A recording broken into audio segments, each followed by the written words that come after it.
Hi, this is Lisa and welcome to my channel. Today we're going to do part 2 and finish this love seat. Just give you a look at the finished piece. And I'm working in 1/9 scale, however you can make this in a smaller or larger scale as you want. And you can find the pattern linked below. Thanks so much for your support, it's really appreciated. For the back cushion piece, I'm going to create score lines as marked on the pattern using a pin. Just pass that a couple times over, and there's 3 areas that you need to do that.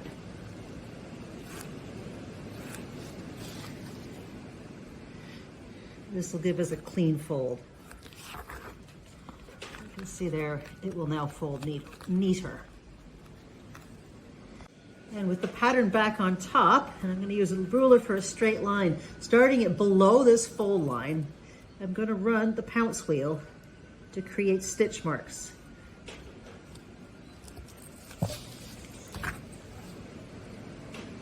Take glue and put it on one side of the top.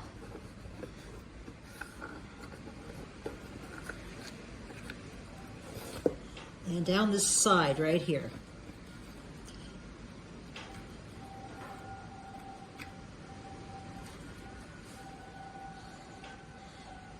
Then taking your side, place it on the top and the side.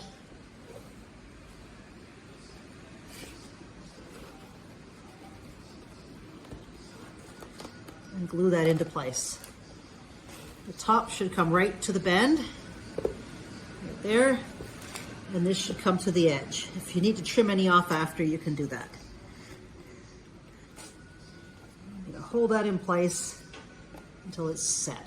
And I'm gluing the other side on. I'm making sure both of these inside pieces are turned under. And use your nail or something to push that right down into the crease. If you have any overhang, just cut that off. Notice it's pushed in right through here. Apply some glue to this piece under here,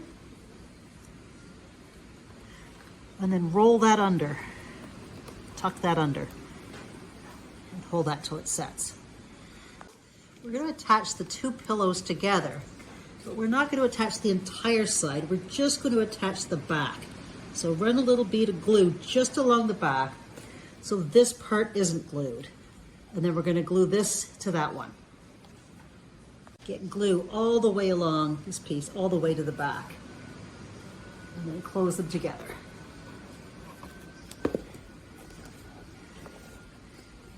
It should just leave a little bit open here.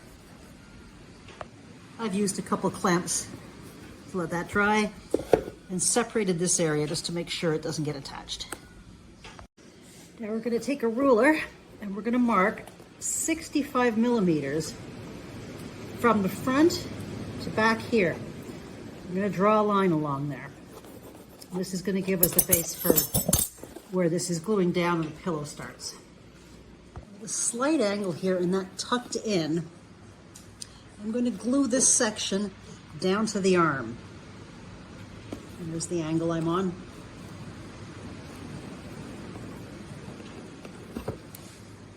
Now take some stuffing. We're going to put it up inside the seats and fill out the shape of the seats. It should be coming out here, the fullest right about here, and then going back in.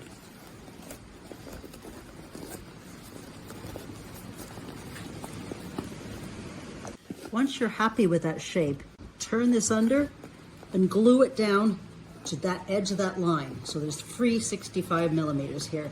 Now your pattern will have a little bit more at the side. This was a test. So just glue that down and glue it along the sides, making sure the biggest amount of fluff is right there and it goes back under as you go back, and glue down the sides. So I'm applying glue along here and just right here, and then I'm going to stuff it under. See, I've pinned down in here and glued through here and try to get my stuffing right. Once I've got that right, I'm going to stuff this other side and pin this one down as well. Pin and glue it down. Here are the two cushion pieces for the PVC foam. You should have room at the front and room at the sides and room in the middle because the leather and other stuff's going to go around there. With some craft foam, cut 8 pieces, identical size. And I've just got 2 stacked here. Try not to cut the card. You could do it that way or use the pattern. And you cut 8 of those. Once you have those cut, stack them, glue them and stack them to the cardboard.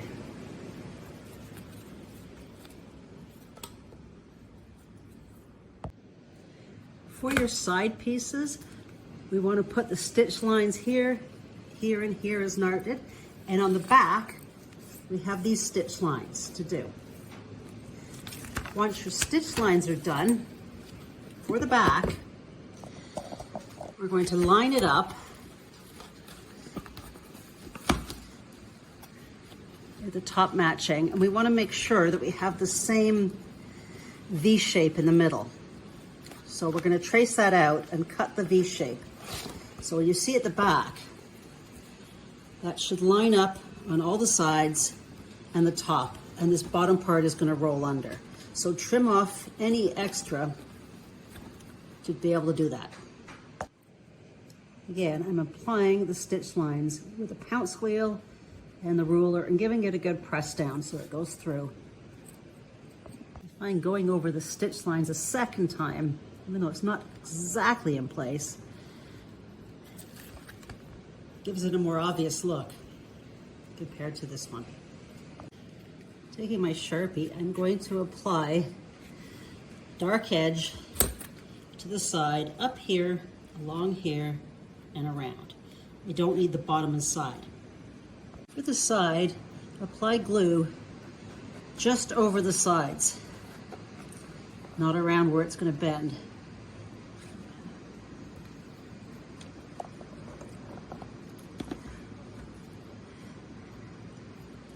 Make sure to get some glue right in here.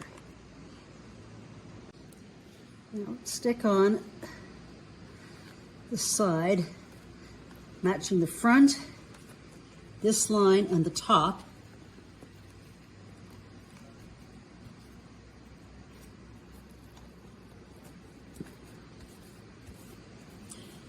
And then with your fingernail, push in this section right here.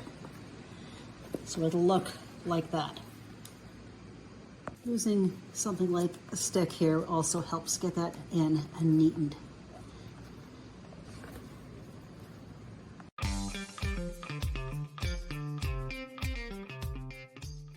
Make sure to get this little front piece tucked right in as well. Apply a little glue to this tab and roll that under. On this bottom corner, squeeze that and cut that off so that when you bend it, there's no overlap. And on the sides here, cut some V's to allow it to fold under better.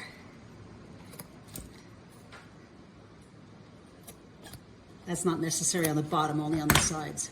Apply glue to this leather on both the sides and the bottom, and then fold that under. You know, just double checking that my back is cut properly and will match up nicely. Using your marker, mark around the sides and top.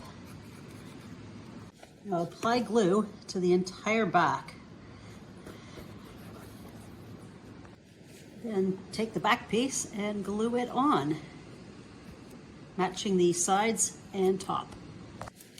Then glue the bottom tab, attacked by glue, in place. Be much more careful than I am with your glue. Since it's hard to do during a video, but if you're careful, it's going to look a lot better.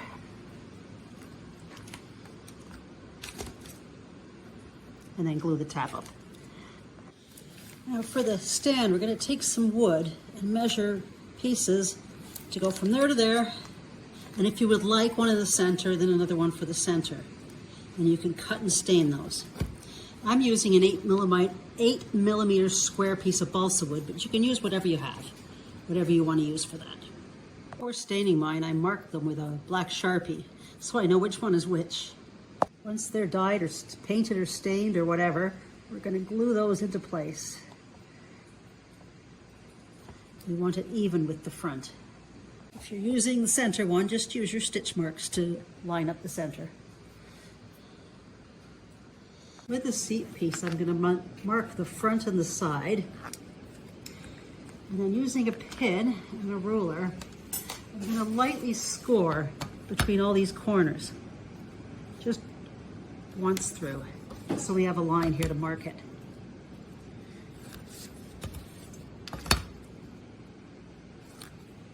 I'm going to take that and go soak it in water for a couple seconds. Since it's wet, I'm going to push up just the areas in the middle here, because I want the seat to be stuffed and have a little bit of extra room. So I'm going to work that, try to soften it up a little, give it some room for the stuffing to go. I hold it on top of that seat piece. You can see now it already automatically poofs up, and that's where I want it. So just pushing that up with the fingers really softens the leather and makes it bigger in that area.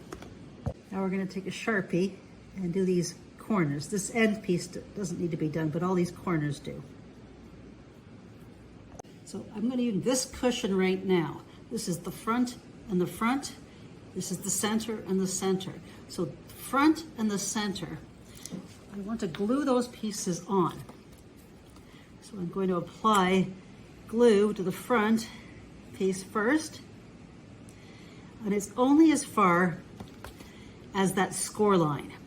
And I'm going to glue that on, matching the score line to the top.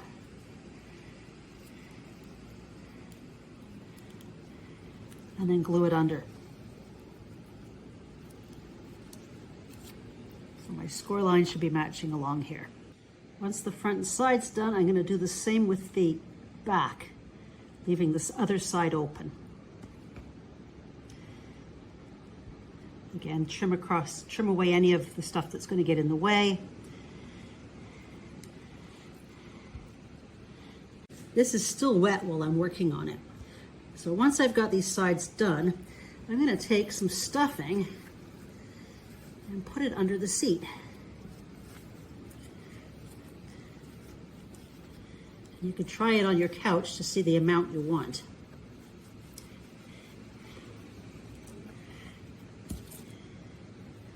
Use a pencil there to push it into the corners, making sure my corners are together still. Because it's still wet, I can still scooch this around. Once I'm happy, I'm going to glue on the last piece. I may have to trim something to match it, but this is going to be the side so you won't see it. For the stretching, you may have to trim some of this for it to work. So it gets a little stretched out of place. Before making the second pillow, I'm going to glue this one into place because I want to make sure that it is actually the right size for the second pillow, because it may be slightly different. We don't want to make two and then find out that one doesn't fit. And when you're placing it, push it right in against the side and against the back. While it's still wet, I'm shimmying around the spot where somebody would sit to try to lower that a little. So while it's wet, you still have a little choice of what it will look like. Now take your second seat and make sure that it is still going to fit. Mine looks okay, and then I'm going to build it up and finish this seat as well. Not sure if I can move him though. He seems to be quite content where he is. Another option, if you want to be crazy, you can paint the bottom, or leave it as it is, or I have some black cotton fabric. I just ripped some pieces to fit, and I'm going to apply glue just around the edges so that this could actually hang down like a real couch a little. I put enough glue there so that it'll stop the fabric from fraying.